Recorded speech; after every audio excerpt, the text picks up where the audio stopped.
Salam dostlar. Bugun biz variables je переменныйларды qarab ko'ramiz. Негизи matematikada 7-8 klassda monday y barabar x plus x kvadrat plus 3 ушул сыяктуу жана x barabar 0 болгондо деген ушул сыяктууларды көргөнбүз. Бул жерде мисалы x barabar 0 жана y функциясында x-ин ордуна 0-ду коюп көрөбүз. Мисалы x barabar 1 болсо, x-ти 1 деп колдонобуз.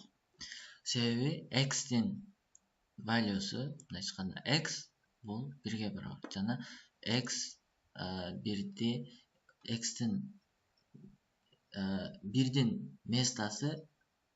местасын биз x-ке барабар кылабыз.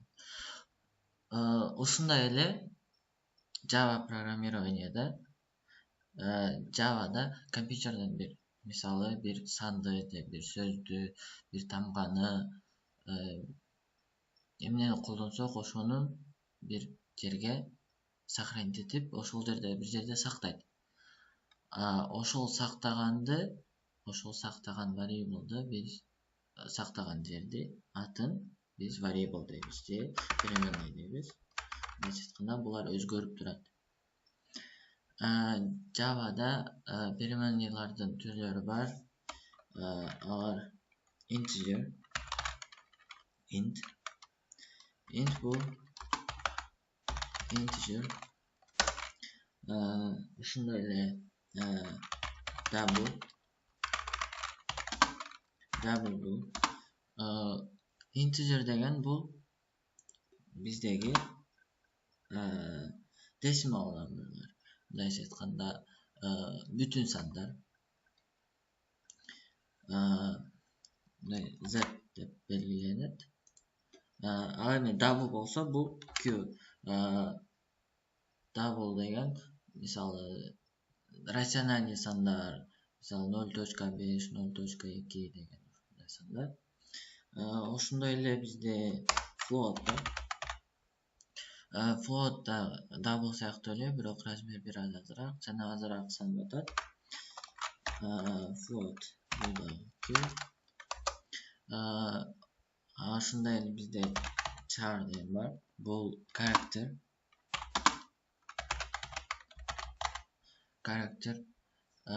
Мисалы таңгалар, сан.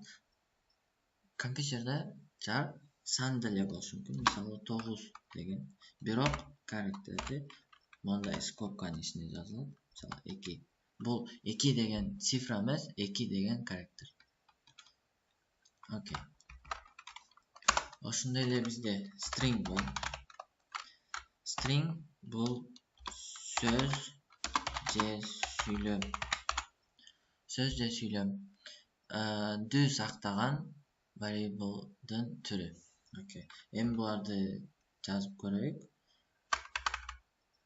Эң биринчи биз буларды declaration деп коет. Бир памяттан метод ажырата алышыбыз керек. Мисалы int sun десек, бул int sun деген учурда бизге компьютерден integer'дин размери если short болсо 2 бит, long болсо 4 байт. Ошондо бизге памяттан, компьютерден RAM-дан место ажыратып берди. Бир integer бата турганчалык. Муну жазганыбызда место ажыраттык. Потом sun барабар 10 десек. Жана system.out.println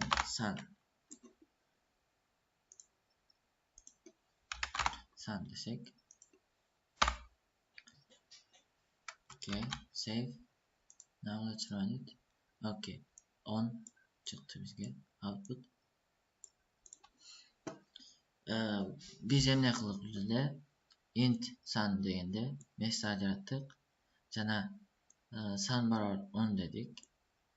Jana ani konsolga chiqardik. Oshunda ele int san barobar 10 deb degenden orduna int сразу ele int san barobar 10 deb yazsak bo'ladi. Bulda işleydi. Oshunda ele biz özgörtecek bolup kalaganca san barobar 23 deb turup let's just copy it.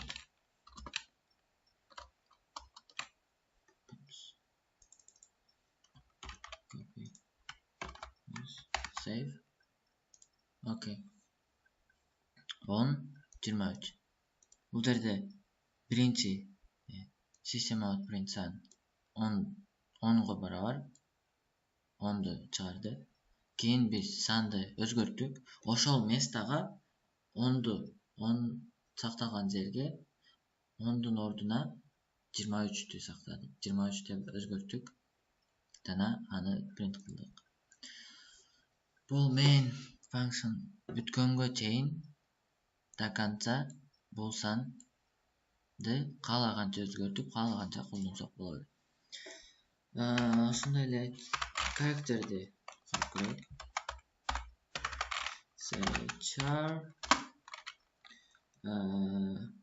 misalı bir tamga desek tamga barobar a char tamga bir tamga 2 barobar b desek onun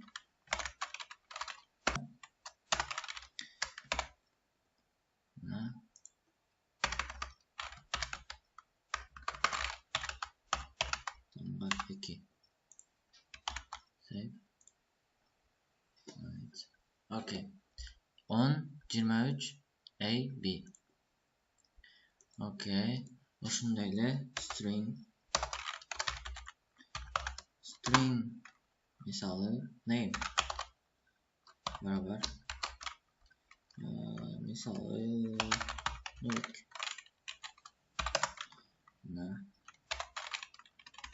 println name save run it nulik. Okay, biz emne qildik? Int bu integer decimal sanlarni saqlaydi. Char tamgalarni karakterlarni saqlaydi. String bolsa söz, süylem shundalarni saqlaydi.